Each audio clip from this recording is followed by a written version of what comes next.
A gente agora vai falar do Lollapalooza, um dos maiores festivais do Brasil na atualidade, celebrou a diversidade e uniu forças por fora Bolsonaro. Da diversidade celebrada, o primeiro dos 3 dias do festival ficou marcado por um desejo comum de todos os participantes, que foi o fora Bolsonaro. Os gritos foram ouvidos em praticamente todos os shows do festival. Para falar sobre essa questão, o Revista Brasil TVT conversa agora com Gustavo Conde, que é comunicador e jornalista. Boa noite, Gustavo Conde, prazer falar contigo, seja muito bem-vindo. Saudações para vocês, é uma honra, um prazer muito grande estar aqui nesse jornal. Vamos lá, vamos falar de Lollapalooza e desse traço importante desse evento que foi os pedidos de fora Bolsonaro, e não foi só no Brasil, foi no Chile, foi em um dos países da América Latina, impressionante. Bolsonaro virou uma causa mundial. É verdade. Conde, a gente viu no Lollapalooza aí, o que começou com que seria um boicote, uma coisa de querer censurar, se transformou assim algo inexplicável, porque todos os dias praticamente teve protesto, teve luta por democracia e aquela coisa de poder se expressar. Agora, o que eu queria discutir contigo é exatamente isso, o momento cultural, a cultura se tornando um pilar, mais uma vez, de resistência e chamando a população para o que está acontecendo. Eu queria que você repercutisse essa questão com a gente aqui para os nossos telespectadores da TVT e também ouvintes da Brasil Atual. Com o maior prazer. Olha só, a gente está chegando, é o fim do ciclo do golpe. A gente está chegando nesse ciclo. Inclusive, o dia 31 de março, né, famigerado por várias questões, mas que precisa ser lembrado para a gente nunca mais deixar isso acontecer, o golpe de 64, ele marcou uma movimentação política muito forte, né? O Dória desistindo e depois voltando atrás, a gente viu também o Moro desistindo da candidatura, o Sérgio Moro, a gente viu o governador do Rio Grande do Sul, Eduardo Leite, articulando, ele está articulando, essa novela não acabou ainda, né? E aí, por que eu estou lembrando disso? Porque isso é um sintoma do fim do ciclo do golpe. A direita brasileira ela está perdida, não tem voz, né? A terceira via nunca chegou a acontecer. E você tem o país dividido entre, como diz o próprio Bolsonaro, o bem e o mal, só que ele é o mal, né? Lula e Bolsonaro. Então, o Lollapalooza, ele entra também um pouco nesse circuito histórico pelo qual o Brasil está passando. E foi muito interessante, emocionante o que aconteceu ali. Em primeiro lugar, foi um erro colossal do Partido Liberal, do PL, que é o partido do Bolsonaro, ter entrado com uma ação contra o Lollapalooza, que caracterizou censura, foi unânime, né? E foi pior ainda o ministro do TSE, cujo nome agora me escapa, que autorizou, chancelou essa querela do PL. Ficou muito feio, né, para todo mundo. Inclusive, a gente teve informações que o Bolsonaro não gostou e tudo mais disso, porque tira o discurso que ele produz falsamente de defesa da liberdade de expressão. E aí, o que aconteceu ali no Lollapalooza? O pessoal já chama de Lulapalooza agora, né? O que aconteceu ali? O evento ficou muito mais forte. Todas as mídias começaram a falar do evento, todo mundo passou a defender o festival, e aí você está certo na sua abordagem, que é a ideia de que a cultura agora, a cultura pop, a cultura popular, a cultura dos movimentos sociais, tudo isso começa a ficar num processo de aceleração no Brasil, que é muito bom, uma boa notícia para a gente. Sem dúvida. Conde, o Facebook tem um sistema de lembranças, né? E aí, curiosamente, logo depois desse episódio lamentável aí da tentativa de censura do Lollapalooza e da coisa boa que foi essa reação, porque eu brinquei, eu falei assim, nem era tão grande, ficou grande depois que o Bolsonaro tentou, isso que é curioso. Em 2017, mais ou menos nessa época, havia o início de um festival de teatro em São Paulo. E o Facebook me lembrou de um vídeo que eu fiz na época, que havia esquecido, com a Lineker e a Karina Burr fazendo a abertura e puxando fora Temer. E eu achei tão incrível, porque anos se passaram e aí a gente está de novo com esse processo da cultura, das manifestações culturais, puxando, arregimentando e tentando essa mobilização. Qual é o papel, na sua avaliação, da cultura, desses movimentos, nessa tentativa da gente restabelecer um estado mais normal de coisas, né? Restabelecer a democracia no país? Olha, que fantástico essa questão, porque é isso que está acontecendo no Brasil agora. A gente está há 6 anos, desde o golpe de 2016, num processo de esmagamento, de sufocamento. Agora, a cultura, ela não parou de acontecer, mas ela foi sufocada. E quando a cultura é sufocada, ela reage. Então, teve muitos episódios de censura, de bloqueio, de cancelamento, né? Nas próprias redes sociais e no circuito da cultura urbana e tudo mais. E agora a resposta está vindo muito forte. E a resposta vai vir muito forte. É isso que a gente está vendo nesse momento.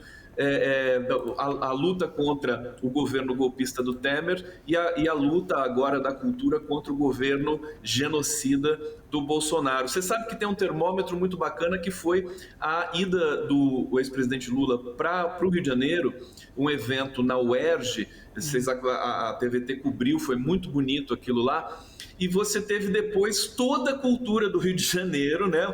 Chico Buarque, Gal Costa, todo mundo, o pessoal que fez a cultura na ditadura militar em torno da candidatura do Lula, em torno de um segmento dessa frente democrática para impedir a continuidade desse horror, né? E dessa negação da nossa identidade e da nossa cultura. Então o processo é esse, o processo está acelerado. Eu acho que o Brasil, culturalmente, ele já está em ebulição e a gente vai ter, enfim, serão fortes emoções nesse próprio ano de 2022, que é o ano eleitoral, e 2023 a coisa vai continuar em ebulição. Eu acho que são boas notícias, que é aquela coisa que o Guimarães Rosa diz, né? Viver é perigoso. Então nós estamos num momento que ainda é perigoso, mas senão não valeria a pena também. É verdade. Agora, Conde, outro aspecto que me chamou a atenção no Lollapalooza, Maria Tereza, no Lollapalooza especificamente, foi de artistas LGBTQIA+, que foram para cima, não se intimidaram e mostraram o papel também dos e das LGBTQIA+, nesse processo de luta por democracia, de fortalecimento da democracia. Primeiro a gente teve a Pablo Vittar, que pegou uma bandeira no público e saiu e não teve nenhum problema quanto a isso. E depois a Glória Groove, que chamou para cima, gritou palavras de ordem. E o que chama a atenção ainda nessa questão específica, porque os LGBTQIA+, neste país, foi uma das populações que mais sofreram com essa questão de ataques do governo Bolsonaro, via sua própria ministra Damares, né? E constantemente com isso. Mas não se intimidaram, foram para cima. Isso que chama muita atenção. E quando você traz essa questão não só de um segmento, mas vários segmentos da população, da cultura, em prol disso, e enche, não tem como não falar de esperança, né, Conde? Não tem como não falar. A gente está tendo um movimento novo. É lógico que a gente não pode se dar por certo que está superado tudo. Até porque, se tudo der certo, no sentido do restabelecimento democrático no Brasil, nós vamos ter muito trabalho, vai ser difícil. Agora, sobre a comunidade LGBTQIA+, especificamente, como você bem lembrou, Cosme, eu acho que é importante a gente lembrar o seguinte: eles responderam fortemente, eles estão bem representados politicamente, a tendência é crescer. O Brasil pode acabar o celeiro mundial das comunidades LGBTQIA+, mais do que o Canadá, mais do que os europeus, e eu acho que tem tudo a ver com o Brasil, com a nossa ancestralidade, com a nossa formação, com a nossa diversidade, né? E os movimentos negros também muito fortes. E esse episódio do Pablo Vittar, eu fico até arrepiado de lembrar, porque foi bonito demais, né? E ele chamou, ele inflamou aquela juventude. Ela chamou. Ela inflamou a juventude, porque o nome continua sendo o Pablo, mas ela inflamou a juventude e fez com que os outros artistas entrassem nesse circuito. Não é político, é civilizacional. Não é partidário, é defesa da civilização. Da humanidade, né, Conde? De humanidade. De humanidade. Então, eu acho que o festival marca, o Lollapalooza marca essa virada cultural, inclusive pop e jovem, no Brasil. A gente vê que os jovens estão com sede de democracia e sede de liberdade. O que aconteceu na educação brasileira foi uma loucura. Eu conheço os jovens porque dei aula no ensino médio, no ensino fundamental 2, eles são vibrantes, eles estão muito à frente da gente, sabe? Nessa questão dos valores e tudo mais. Então, eu acho que o Brasil está num processo de reumanização. Agora falando dos jovens, me preocupa bastante a questão de tirar o título de eleitor, né? Inclusive os artistas, há 2 semanas entraram nessa campanha de vez. Há pouco a gente falou, inclusive, com a vice-presidenta da UNE, a UNE que está encampando também, tire seu título de eleitor, para os jovens de 16 a 17 anos. Só 10%, né, de acordo com o TSE, já tiraram, né, na verdade, o primeiro título. Como você acha, Conde, que nessa reta final, porque vai até dia 4 de maio, nós, comunicadores, poderíamos engajar esses jovens a conscientizá-los da importância, nesse momento, de eles fazerem valer um direito, porque não é obrigado dos 16 e 17, mas é um direito e uma oportunidade nesse momento tão importante do país.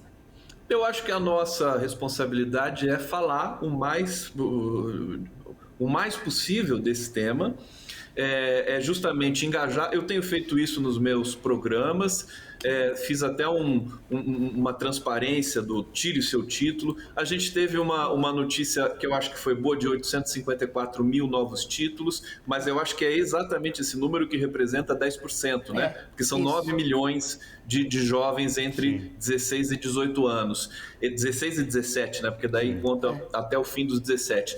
Eu acho que a campanha dos artistas, sobretudo, é a Anitta, é o Gil do Vigor, é a Bruna Marquezine, que são estrelas pop, né? Do alto do panteão, do brilho pop desse país. Tem muitos, então são 150 milhões de seguidores desses 4 artistas. Eu esqueci de um, agora não vou lembrar. Mas o fato é que a campanha deles é interessante. Acho que ela agrega a comunicação progressista também, que povoa as redes sociais, e a direita está com medo também, na verdade, de que eles tirem esse título. Eu acho que esse aspecto também da negativa, o Bolsonaro também está reclamando que tire o título.